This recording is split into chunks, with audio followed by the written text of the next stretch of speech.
नमस्कार, आप सभी का एक बार फिर से स्वागत है हमारे चैनल में। आज बृहस्पतिवार के दिन केले को सींचने की कहानी सुनना बहुत शुभ होता है, इसलिए सुनेंगे केले को सींचने की एक कथा।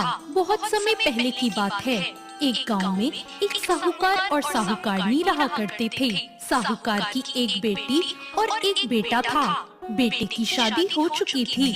साहूकार की बहू बहुत धार्मिक प्रवृत्ति की थी। रोज पूजा पाठ करती थी और भगवान श्री हरि विष्णु में उसकी गहरी आस्था थी।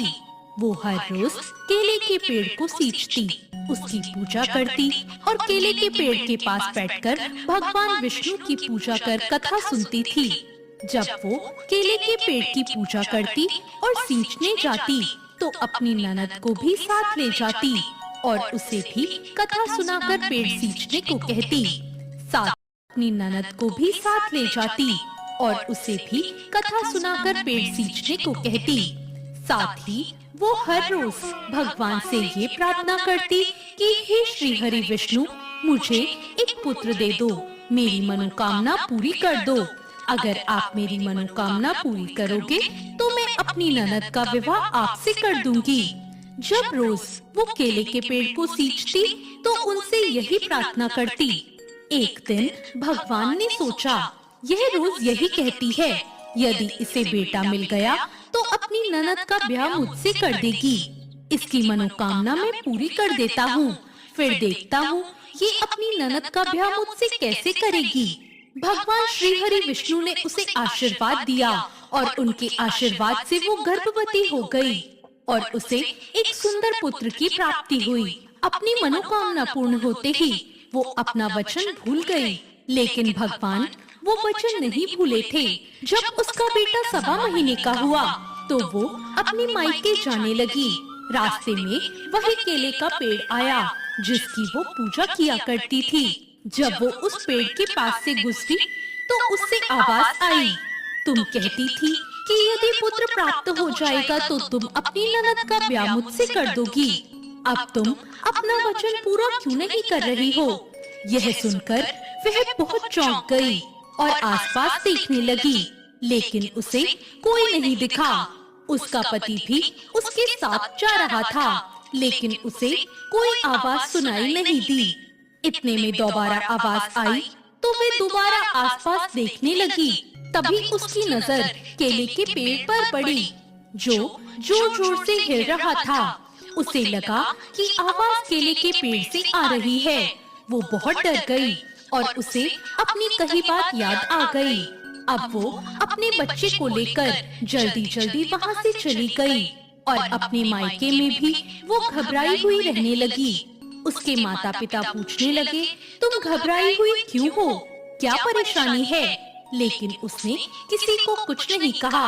जब वो ससुराल वापस आने लगी तो उसने दूसरे रास्ते को चुना और दूसरे रास्ते से होकर वो अपने ससुराल पहुंच गई।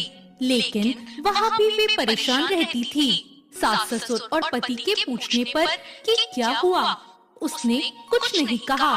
बस कहा कि मेरी तबीयत कुछ ठीक नहीं है, इसलिए मैं परेशान हूँ। तो सब बोले, कोई बात नहीं, आराम कर लो। लेकिन सुबह शाम अपने वचन को याद करके वो परेशान रहती थी। तब एक दिन एक सुंदर युवक उसके घर आया। उसे देखकर साहूकार साहूकारनी ने पूछा, आप कौन हो? वह बोला, मैं आपकी बहू का मुंह बोला भाई हूँ। साहूकार ने बहू को बुलवाया और पूछा, क्या ये तुम्हारा भाई है? वह लड़के के पास गई और बोली, तुम कौन हो? मेरा तो कोई मुंह बोला भाई नहीं है। वह लड़का धीरे से बोला, मैं वही केले का पेड़ हूँ, आपको आपका वचन याद दिलाने आया हूँ। आपको अपनी ननद की शादी मुझसे करनी है। यह सुनकर वह बहुत घबरा गई।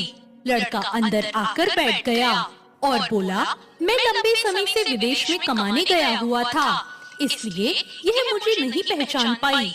अभी अभी गाँव लौटा हूँ, इसलिए बहन से मिलने आ गया। साहूकार और साहूकारनी मान गए और उनके यहाँ वो रहने लगा और उसने सबका मन जीत लिया। साहूकार सोचने लगा, क्यों ना मैं अपनी बेटी का ब्याह इसके साथ कर दूं। जब ये बात बहू को पता चली तो वो बहुत खुश हो गई और मन ही मन सोचने लगी, ये तो मेरी परेशानी का हल है। मुझे इससे ही तो इसका विवाह करना था। अब साहूकार और साहूकारनी ने अपनी बेटी का विवाह उस युवक के साथ कर दिया और अपनी पत्नी को लेकर वो वहाँ से चला गया। कुछ समय बाद एक दिन साहूकार और साहूकारनी ने अपने बेटे को बुलाया और बोला, बेटा बहुत दिन हो गए तुम्हारी बहन की शादी हुए, उसके यहाँ जा आओ। बेटा बहू से बोला, तैयार हो जाना, कल बहन के यहाँ चलेंगे। यह सुनकर बहू बहुत परेशान हो गई और सोचने लगी, नंद का ब्याह तो केले के पेड़ से हुआ है, हम कहाँ जाएंगे। इस समय वो भागकर केले के पेड़ के पास गई और जाकर प्रार्थना करने लगी, भगवान आपने मेरी ननद से ब्याह किया है, अब सब कह रहे हैं ननद के यहाँ हो आओ, हम कहाँ जाएंगे। तब केले के पेड़ में से आवाज आई, तुम चिंता मत करो, यही अपने पति को लेकर आ जाना, बाकी सब मैं देख लूँगा। यह सुनकर वो बहुत खुश हो गई और अपने घर आ गई। अगले दिन नंद के यहाँ जाने के लिए निकल पड़ी और चलते चलते केले के पेड़ के पास आ पहुँची। वहाँ जाकर उसने देखा कि केले के पेड़ की जगह एक आलीशान महल खड़ा था। खूब नौकर चाकर घूम रहे थे। यह देखकर बहू बहुत आश्चर्यचकित रह गई। अपने भाई भाभी को देखकर बहन बहुत खुश हुई और भाभी से बोली, मुझे बहुत अच्छा ससुराल मिला है, मैं बहुत खुश हूँ। कुछ समय बाद बहू ने कहा, हमें घर वापस चलना चाहिए, बहुत देर हो गई है। उसका पति बोला, इतनी जल्दी क्या है, अभी तो आए हैं, थोड़ी देर और रुकते हैं। वो बोली, नहीं हमें घर चलना चाहिए। वे दोनों अपने घर के लिए निकल पड़े। थोड़ी दूर पहुंचने पर उसका पति बोला, अरे मैं अपनी छतरी तो बहन के घर भूल आया हूँ, वापस जाकर छतरी लाता हूँ। तब बहू ने मना कर दिया कि वापस नहीं जाओ। वो बोला, मैं क्यों ना जाऊँ, मेरी छतरी रह गई है। बहू बोली, तुम्हारी बहन का ससुराल है, बार बार जाओगे तो सब क्या सोचेंगे, छतरी रह गई तो रहने दो, हम दूसरी ले लेंगे। लेकिन उसका पति नहीं माना। वो उसी स्थान पर वापस पहुंचा तो उसने देखा कि बहन की महल की जगह एक केले का पेड़ खड़ा था और उस पर उसकी छतरी लटक रही थी। उसे देखकर भाई को बहुत आश्चर्य हुआ।